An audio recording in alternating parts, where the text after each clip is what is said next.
नमस्कार बंधुरा आज এই ভিডিওতে আমি তোমাদেরকে দেখাবো ঠাকুর বানানোর যে মূল উপাদান অর্থাৎ আঠাটা কি করে তৈরি করতে হয় রঙের সঙ্গে যে আঠাটা মিক্সার করতে হয় সেটা। তো দেখো এই আঠাটাকে আমি প্রথমে একটু জল দিয়ে গুলে নিয়েছি। তবে আঠাটা যখন গুলতে হবে তখন একদম অল্প জলে গুলতে হবে, নাহলে কিন্তু জলের সঙ্গে একদম ছড়িয়ে যাবে আর মিক্সচার হবে না।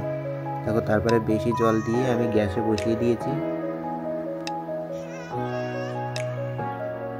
এবার অনেকে বুঝতে পারে না এই আঠাটা কিভাবে তৈরি করতে হবে। তো আমি যেটা আঠা তৈরি করার সহজ উপায় সেটা হলো, যদি কেউ না বুঝতে পারো যে আঠাটা তৈরি হয়ে গেছে কিনা, তো এই আঠাটা কেমন জানো তো, দুধ যেমন জাল দিলে উতলে ওঠে, তো এই আঠাটাও এরকম। তো তোমরা যদি কেউ না বুঝতে পারো, দেখো আঠার কিন্তু কালার চেঞ্জ হয়ে গেছে।